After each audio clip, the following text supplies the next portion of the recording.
Dan yang menentukan 0 tahun 0 bulan masa kerja itu adalah BKN atau pusat. Jadi aku punya temen yang kayak honor udah 13 tahun, ya 0 tahun 0 bulan aja masa kerjanya gitu loh. Beda kalau misalnya kamu diangkatnya itu melalui jalur honorer K2. Halo, assalamualaikum warahmatullahi wabarakatuh. Selamat datang teman-teman di YouTube channel aku, Wenda Alifulo. Buat kamu yang baru datang, jangan lupa subscribe channel ini dan bagikan video manapun yang kamu anggap positif sehingga orang-orang di sekitar kamu mendapatkan manfaatnya. Perkenalkan, nama aku Wenda Alifulo dan kita ada di sini untuk belajar.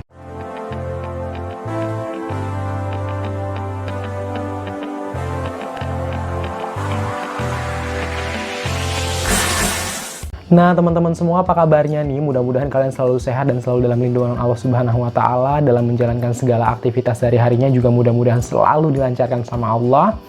Dan tentunya orang-orang di sekitar kalian terus menjadi bagian dari yang kalian cintai serta memberikan energi positif kepada kalian, sehingga kalian juga terus bisa memberikan energi positif kepada lingkungan kalian dengan terus berbuat baik dan lain sebagainya. Pokoknya hal-hal positif semoga selalu menaungi kita semua. Amin. Nah, teman-teman semua, di video kali ini aku bakal bahas hal yang banyak banget, aku rasa ini paling banyak di request dalam 1 bulan ini di kolom komentar, yakni terkait dengan proses pemberkasan CPNS. Nah, video ini penting kamu tahu kalau misalnya kamu sudah merasa pede bakalan lolos nanti ketika CPNS SKB-nya dilaksanakan, atau yang sekarang-sekarang ini udah ngerasa nggak punya saingan, kamu bisa nonton video ini dan bisa langsung kamu list, kamu daftar apa aja nih yang bisa kamu persiapkan dari sekarang. Kenapa aku bilang ini harus dipersiapkan dari sekarang? Karena nanti ketika proses itu genderang perangnya sudah berbunyi, ternyata cukup buru-buru teman-teman. Dan aku adalah salah satu orang yang cukup buru-buru mempersiapkannya. Karena pada saat itu ya lulus nggak lulus terserah, tapi kemudian dikasih lulus, dan proses mempersiapkannya itu juga agak cukup lama. Makanya aku ingin kalian semua yang nonton video ini, mudah-mudahan kalian bisa mempersiapkan apa-apa saja yang sudah bisa dipersiapkan dari sekarang. So, kita lihat langsung videonya.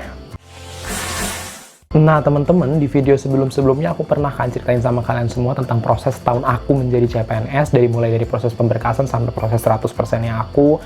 Pokoknya udah aku ceritain tuh 1 tahun aku menjadi CPNS dan akhirnya diangkat menjadi PNS. Maka di video kali ini sesuai dengan request kalian, aku bahas tentang proses awalnya nih, proses penataan berkasnya itu seperti apa. Jadi kita itu untuk pengumpulan berkas dikasih waktu 2 hari pada saat itu, dan kalau misalnya lewat 2 hari itu nggak ngumpulin, kita dianggap mengundurkan diri, kayak gitu teman-teman. Makanya rentang dari pengumuman itu 8 hari, jadi seminggu. Tanggal 7 kalau nggak salah pengumumannya, itu tanggal 15 gitu dikumpulkan si berkas-berkas itu. Artinya ada 8 hari kita kesempatan untuk mempersiapkan si berkas-berkas itu semua. Nah, berkas-berkasnya itu apa aja sih dan apa aja isinya, serta kalau bisa kamu siapkan dari sekarang. So, aku langsung sebutin aja satu persatu dan mudah-mudahan nanti bisa kalian cek apakah kalian sudah punya atau belum. Aku menyebutnya pakai contekan ya. Nah, yang pertama teman-teman harus siapkan surat lamaran bermaterai. Jadi ini waktu kita daftar pertama, pas kita daftar online kan kita ada tuh upload PDF-nya kan, surat lamaran. Nah, kita suruh bikin lagi. Kenapa bikin lagi? Kenapa nggak yang dulu aja? Karena tanggalnya beda. Kalau aku ya, nggak tahu kalau yang lainnya.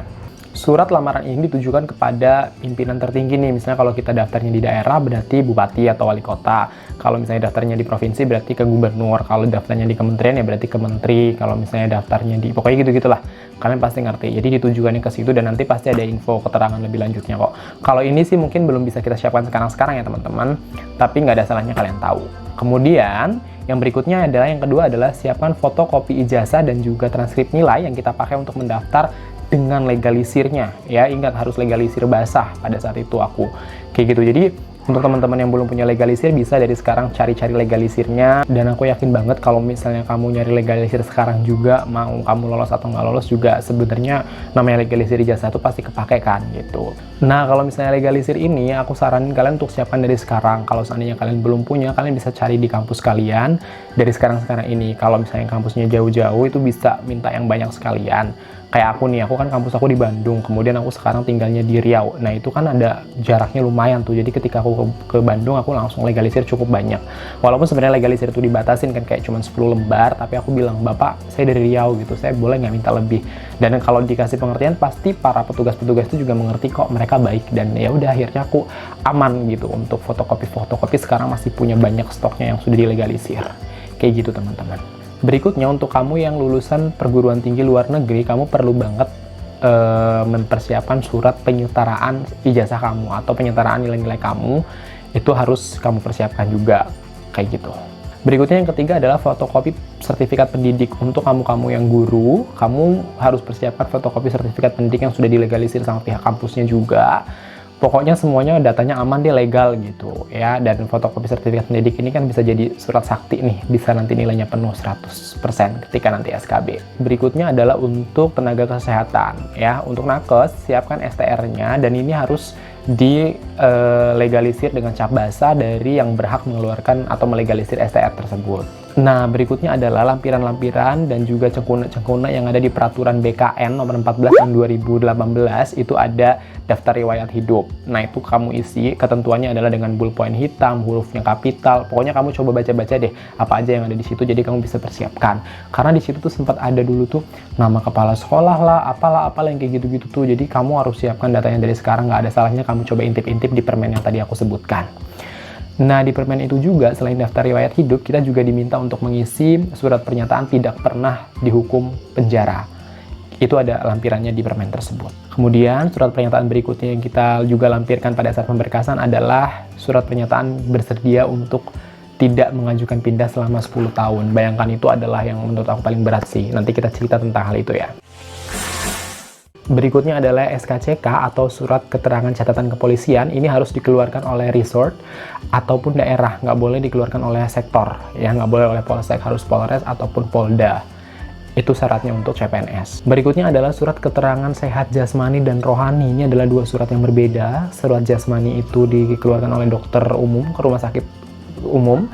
Kalau misalnya rohani itu dikeluarkan oleh rumah sakit jiwa, dokter jiwa yang kayak gitu-gitu, psikiater dan lain sebagainya. Ini juga aku udah sempet singgung sedikit ceritanya pada saat itu, dan ini penting banget untuk dipersiapkan. Kalau kamu dari banget dari sekarang udah ngerasa aku bakal masuk nih kayaknya, mending persiapkan dari sekarang. Tapi ya nggak boleh ujub juga, nggak boleh bangga diri dan akhirnya buang-buang uang kan. Kayak sebenarnya kita masih harus bersaing melawan orang, tapi udah kepedean duluan, itu jangan, tolong itu jangan. Karena ini biayanya nggak murah teman-teman. Berikutnya adalah surat keterangan bebas narkoba. Ini juga tesnya di rumah sakit. Ini biasanya sepaket sih. Kalau ada yang rumah sakitnya besar itu ada tes kesehatan jasmani, rohani, dan narkoba itu jadi satu. Kalau kayak aku dulu nggak, aku misah. Jadi jasmani sama narkobanya jadi satu, tapi rohaninya harus ke rumah sakit jiwa. Itu kenapa? Karena ketentuan dari pemerintahnya tuh di pengumumannya kayak gitu, harus di rumah sakit jiwa. Makanya kita berbondong-bondong ke rumah sakit jiwa.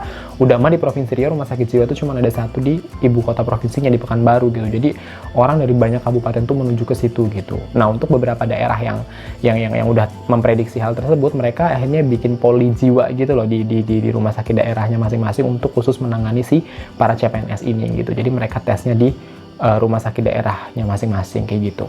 Berikutnya, perintilan berikutnya adalah seperti pas foto, berlatar belakang merah ukuran 4x6, 3x4, itu udah wajib. Kemudian fotokopi KTP itu juga harus kita siapkan dari sekarang. Kemudian lagi fotokopi ijazah dari SD, SMP, dan SMA itu juga harus dilampirkan. Kenapa? Kan kita udah ngelampirin ijazah S1. Nah, siapa tahu nanti ternyata kita nggak SD, kan nggak mungkin. Jadi harus ada SD, SMP, dan SMA-nya kita lampirkan juga. Nah, yang terakhir adalah kita lampirkan bukti pengalaman kita bekerja kalau memang misalnya kita bekerja. Nah, dari banyaknya syarat yang sudah aku sebutkan ini, teman-teman, aku membahas 4 jenis syarat yang menurut aku ada ceritanya nih, khususnya untuk aku sendiri. Ini dia.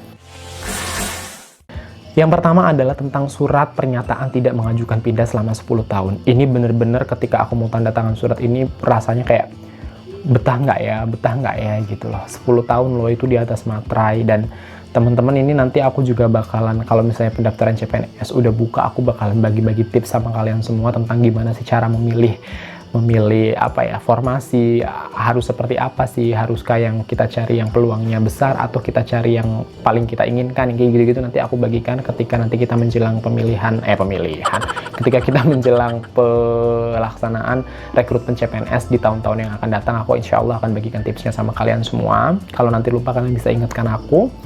Dan ini agak konflik batin rasanya pada saat itu. Kalau kalian yang sudah ngikutin jalan cerita aku, mungkin kalian tahu ya bahwa aku ikut CPNS tuh nothing tulus, nggak ada, ya pokoknya lulus alhamdulillah, nggak juga nggak masalah gitu loh. Jadi ketika aku lolos kan artinya aku harus meninggalkan zona nyaman gitu. Dan ini pernyataan 10 tahun tidak akan mengajukan pindah tugas tuh rasanya kayak Oke, berarti aku akan menggadaikan 10 tahun aku untuk mengabdi di suatu daerah kayak gitu kan. Nah, yang bisa kita lakukan adalah kita harus berusaha semaksimal mungkin dimanapun kita ditempatkan supaya kita bisa menjadi aparatur sipil negara yang bertanggung jawab dan ya bisa berbuat banyak hal kepada orang-orang di sekitar kita. Ya minimal orang-orang di sekitar kita deh, nggak usah terlalu muluk-muluk mau kemana-mana. Seperti itu teman-teman. Yang kedua yang mau aku ceritakan sama kalian dari berkas-berkas itu tadi yang punya cerita buat aku adalah tentang SKCK. Jadi pada saat sudah pengumuman kelulusan SKB, udah diintegrasikan, pokoknya udah dinyatakan lulus nih, tinggal pemberkasan aja.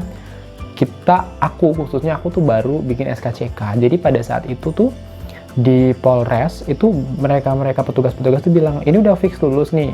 Iya udah ada pengumumannya, kita bilang gitu kan. Nah kayak gini dong kalau bikin SKCK tuh yang udah fix lulus. Emang kenapa? Aku bilang gitu kan, aku tanya nih sama si petugas-petugas itu, emang kenapa bang? Emang kenapa kak? Gitu kan. Kemarin sebelum ada pengumuman, udah banyak orang yang ngurus, katanya buat CPNS apa segala macam. Pada rasaan waktu itu belum pengumuman, tapi udah pada ngurus-ngurus aja gitu, dan nggak tahu tuh kelanjutannya. Nah, ini sebenarnya ada sisi baik sama buruknya sih. Sisi baiknya adalah mungkin mereka sudah mengurus itu, dan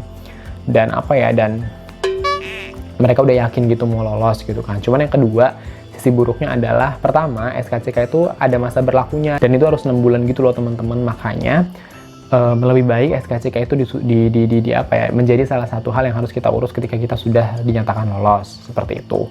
Dan untuk yang udah yakin banget ya udah SKCK-nya nanti aja gitu loh. Kenapa ya? Karena ada masa berlakunya si SKCK itu. Nah itu tadi cerita menariknya dari petugas-petugas Polres itu. Mereka ngerasa bahwa ngapain sih buang-buang uang, ngapain sih buang-buang kertas juga gitu dengan bikin SKCK padahal belum pasti diterima. Nah itu pesannya waktu itu seperti itu yang aku mau sampaikan sama kalian.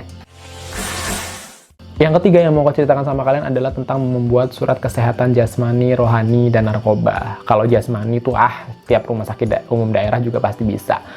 Kalau misalnya narkoba itu juga seperti itu. Nah yang mau aku soroti adalah rohani. Kalian mungkin udah dengerin cerita aku di video-video sebelumnya tentang pengalaman aku ketika pemberkasan.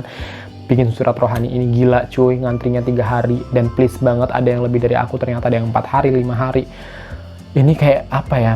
Dan ketika kita konfirmasi gitu ke pihak rumah sakit jiwanya kenapa bisa seperti itu, ternyata tidak ada komunikasi yang baik gitu antara pemerintah daerah dengan si rumah sakit jiwa itu. Jadi ketika kita tanya ya kita kaget, si pihak rumah sakitnya kita kaget tiba-tiba kayak lebah berbondong-bondong datang dan kita belum ada persiapan apa-apa, belangko apa segala macam, itu formulir screening dan lain sebagainya. Itu kan kalau di rumah sakit perlu ada screening kan, dan yang kayak gitu-gitu mereka belum siap kayak gitu kan. Nah makanya akhirnya ya udah gitu loh, menjadi pelajaran sih. Dan kemudian setelah ada sampai menunggak nih kan, bayangkan kita mau pemberkasan itu hari Senin kalau nggak salah, itu tuh hari Minggu kan rumah sakit libur, dokter-dokternya nggak ada, itu hari Sabtu itu ada yang masih terlunta-lunta gitu di rumah sakit. Dan kita akhirnya yang dari Kabupaten Pelalawan yang belum dapat si surat itu, kita bener-bener minta tolong banget nih untuk didahulukan.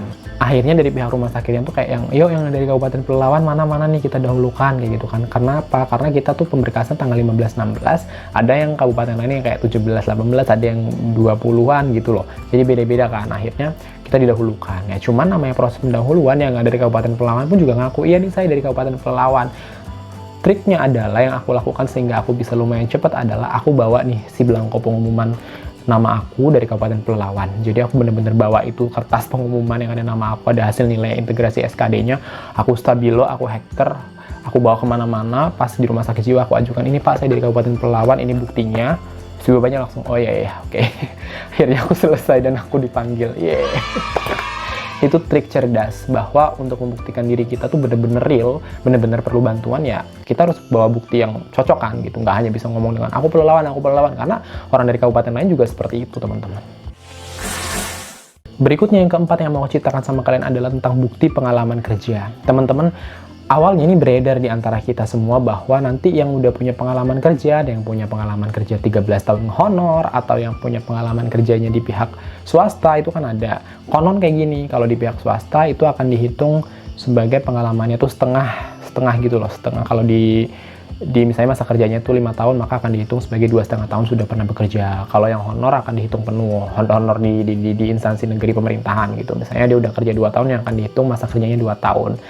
Makanya aku pun ngurus ini, dan karena pada saat 2018 aku sudah honor 2 tahun, akhirnya aku ngurus dong ke Pemprov, karena kebetulan pada saat itu kan SMA itu di bawah Pemprov, kan aku ngajar di SMA. Aku ngurus ke Pemprov, ke Dinas Pendidikan Provinsi, dan mereka kasih surat, mereka kasih tanda tangan, mereka fotokopi, mereka legalisir, pokoknya membuktikan bahwa aku bener-bener ngajarnya mengabdi lah istilahnya 2 tahun, dan surat itu aku lampirkan. Harapannya nih ya, minimal nanti pada saat di SKCPNS masa kerjanya nggak 0 bulan 0 tahun deh gitu, harapannya tuh bisa bener-bener ada, ya terhitung lah minimal 2 tahun yang udah pernah kita lakukan mengabdi itu ya masuk gitu. Ternyata pada saat pembagian SK no, jawabannya tetap 00, dan kita jadi pertanyaan, loh kalau gitu buat apa kita lampirkan surat pernyataan